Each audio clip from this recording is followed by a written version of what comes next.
I'm here with the Furey, my mentor, friend, and we're talking visualization. And I'm going to ask him just a couple questions to. You're not asking me shit. I don't answer questions. All discovery, all learning is self-discovery. Figure it out. I just have a couple questions regarding your development through. Development. What, breast development? When's the first time you started implementing imagination visualization techniques? I would Don't say, worry, he's any minute he'll answer. well, I would think that I was in the crib still. Bullshit. You don't think a baby imagines Bullshit. having a mother's nipple to feed off of? And then cries? And Consciously, lets out consciously an I want? pictures what he wants or she wants. Or, I want a big fat or does nipple. so in an animalistic way? Consciously. Consciously. When you consciously started. Started using imagination. With an understand, all right, let me follow. With an understanding of that it helps create your reality. Do you mean Yes. that? Yes. Thank you for clarifying that. Yes. Because we're always using our imagination every day of our lives, but to actually know that it helps tap into and create something that you want. How old were you first time? Man, there were so many years I was doing it. I was doing all sorts of things that I would now teach that I was not taught, where I was tapping in a big way, but didn't know I was tapping in. Walking to school or to work out after school and talking to myself out loud and imagining I'm becoming a state champion, a world champion, and so on. And talking, imagining I'm giving a speech in front of a crowd, telling people how I did it. I was doing all that from probably that I was aware of it from age 13 on. I had written my goals out, my swimming goals on paper, again with nobody telling me to do such a thing. Came home and wrote on a sheet of paper all the times I was going to have, and I believe I was 12 then, maybe 10 or 12. For swimming? For swimming. For baseball, I always imagined that I was, I'd be outside throwing into a pitcher's net and catching the ball, and those are very common for all children who just started playing a sport, to have an imaginary partner, or they're playing an imaginary game, and so on. To really answer you though, to find out and discover how this works, the first inkling I got where I was being formally taught was my freshman year, first semester at University of Iowa. And that was 1981. We had a hypnotist came and worked with the team named Dr. Hani Otis. Came and spent the whole day with us, and then he made audio cassette tapes for us if we wanted them. And I had I had about 3 or 4 different ones made. And I would listen to that tape every day before I went to practice. Now, did I at that point know that when I visualize something, I bring it into being? I don't know that I really understood it at that level yet. All I knew was, if you do this visualization and this hypnosis, it'll make you a better athlete. So I did it. My junior year in college, though, when I was at Edinburgh, I transferred, and I was, by that time, I truly knew. I truly knew. I was 21. And I'd sit in class when I was bored listening to a Russian history lecture or whatever. I would take out my pencil and my notebook and not take notes on what the teacher was saying, but draw stick figures. Not good art compared to what you can do, but it doesn't matter. No. The cavemen understood stick figures, and I would draw an apparatus. Let's go over to the rebounder. Yeah, let's go to the board. I locked this up. Jeez, that's bright. Okay. And I would draw this victory stand. There'd be first place. There'd be second.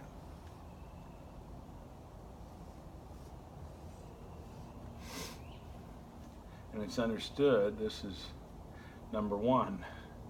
This is probably number 2. This is number 3.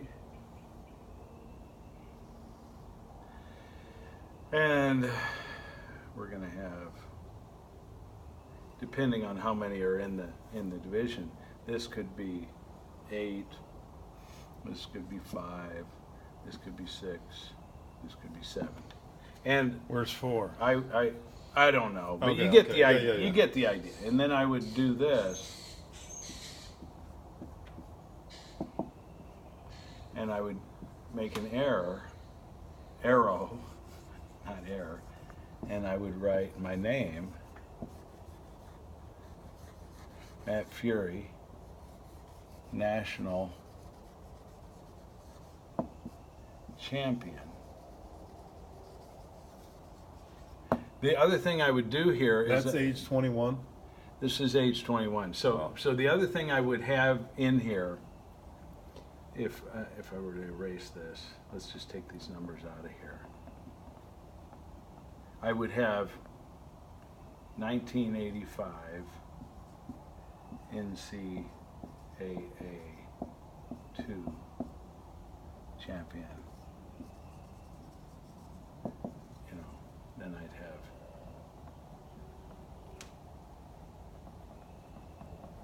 I would have 167 pounds. And I would draw this over and over in class. And then it happened. That's just crazy. And then it happened. And when I got to the tournament, I was the number 1 seed. The key thing to understand about this is throughout all of high school, I took second place in the state tournament my senior year in high school. But if you were to see my win-loss record throughout all of high school, as a freshman I was at 11 and 11, and 1 and 10 on the varsity. So I was 10 and 1 on JV, and 1 and 10 on the varsity. I got moved up to varsity because all the seniors quit. They hated the coach. My sophomore year, I was 5 and 7 on the varsity. My junior year, I was 16 and 8. And then my senior year, I was 24 and 6. When you add them all together, I was 56, I believe, and 32. Now, you would never think that that is a record of somebody who's going to go to the University of Iowa. And I was told by people, you will never wrestle 1 second for the University of Iowa. You're way out of your league, which I was, but I didn't believe I was out of my league. And my freshman year, I had probably 10 or 15 matches and then redshirted. So none of that counts. I won almost all of them. My freshman year, I believe I was 11 and 4, and then my sophomore year, my last year there, I believe it was 11 and 3 or something. It was close to that. At the University of Iowa. At the varsity level, in tournaments and or in dual meets. Now, I wasn't the number 1 guy, I wasn't the starter, but the people I wrestled and competed against were. Yeah. You go in a tournament, you don't take on their number 2, number 3, number 4. I'd have the number 1 guy. So then I had an opportunity to go to Edinburgh. In my junior year, I won 39 matches, which was the record. The previous record was, I think, 24.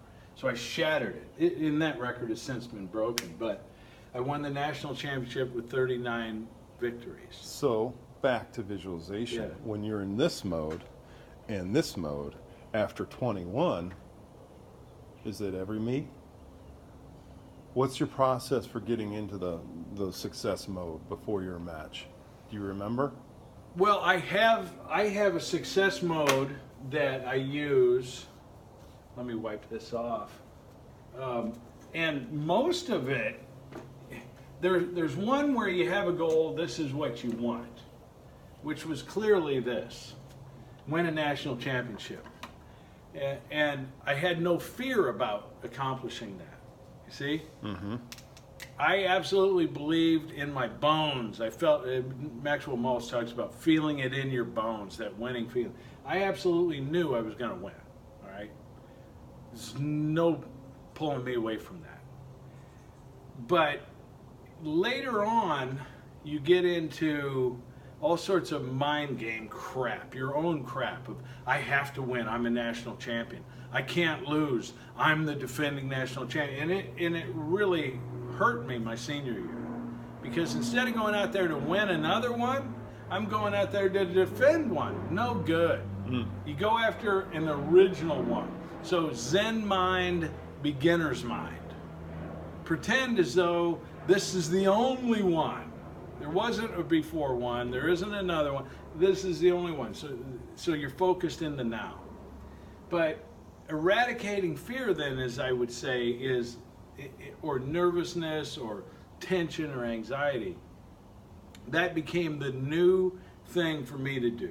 So when I went to the World Championships in Beijing in 1997, this is 12 years later, my goal is to win the World Championship. I have that clearly pictured. I'm running hill sprints, I'm picturing myself at the top, getting the medal hung around my neck, getting a hug from the lady who gives me the flowers, the whole ritual. And also, I would picture it, I would say it to myself as I'm running the hill sprints. I get to the top of the hill, I'd celebrate it. All of this is huge. But on the day of the match, before the finals, that's when you can have fear and anxiety and worry that, what if I lose? Or that, second place isn't bad. Being a silver medalist in the World Championships, that's pretty good. This type of thinking can enter the brain. Heck yeah. And other people will actually give it to you. We just want you to know that win or lose, we love you. And sometimes it's the perfect thing to say to a child. For example, my son is probably the perfect thing to say. Yeah. But for me, I hated it. But anyway, so what I did is, now it's about eradicating fear and getting rid of the nervousness. And what I would do is, when I would stand there warming up for my match, I would just stopped all the visualizing, and I'd inhale, the eye of the tiger, and courage and confidence, and exhale, grief, sadness, depression. Get all that out of my lungs. Bring courage and confidence into my lungs. Let go of grief, sadness, depression. Now, was I grieving, sad, or depressed? No, but we all have these emotions, so I wanted to make sure I got rid of it. Then I went to my kidneys, which house the negative emotion of fear, and I want to bring in gentleness and this feeling of calmness. I bring in the eye of the dolphin. Inhale dolphin energy into my kidneys, exhale fear. Inhale dolphin energy, exhale fear. And you're doing all this before the jovial championship. Before the championship. And I'm standing there and I'm warming up. And I've been doing all this warming up, and I still have this fear.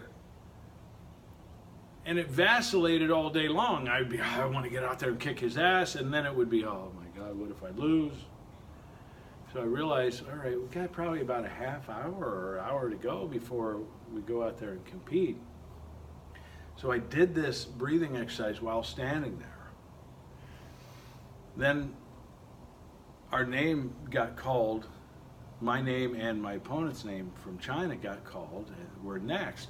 I went to the mat to stand next to my opponent to get ready to go on the mat next. And I looked at him and in Chinese wished him good luck, which in my entire career I've never done that before. I'm not wishing the guy good luck. My vibe was completely and totally changed. And then we have the match and I'm totally calm. I'm going up against the Chinese and Mongolian national champion. And I'm totally calm. Everything's fine. And I end up winning, but at the end of the match, his hand got raised first. It ended in a draw, 2-2. And based on the rules, I should win because I scored first. But they gave him the victory. My wife was upset. I walked off the mat. And normally I would be upset. My whole life, if I lost in the finals, I'd be upset. And I just say, hey, when in China, do as the Chinese do. No big deal. Well, then my coach protested, and they had an Olympic judo judge was there who says, what's the problem here? Give the American his gold medal. You guys know the rules. The person who scores first wins. Well, it doesn't matter. You scored it this way for all the rounds up to the finals, and now the rules change because it's the finals? No, I don't think so. So he called me back out onto the mat, and this is the cool part of the story. When I run the hill sprints, when I get to the top after the very last one, I would rockify it. Yeah. Stallone, yeah, and I look up and I pump my fists in the air. Never thinking that I'm actually in a deja vu sort of way, seeing the future in advance or seeing the past again or however you want to explain it. But as soon as the referee brought me out onto the mat and raised my hand, my other hand went overhead and I looked up and I'm saying, yeah. That's awesome. And no, you might think, well, what's the big deal in that? Didn't you always do that? No. I was totally Zen before I even knew what Zen was. When I won, you can watch the video on my website, mattfurey.com. When I won the national championships on ESPN, raised my hand, walked off the mat. I showed zero emotion. I never celebrated at all. I didn't smile. I didn't raise both hands. I didn't jump up and down. I didn't run around the mats and go down on both knees and nothing. I mean, literally nothing, no celebration. So now I get my hand raised and I do this, and there's somebody in the crowd starts booing.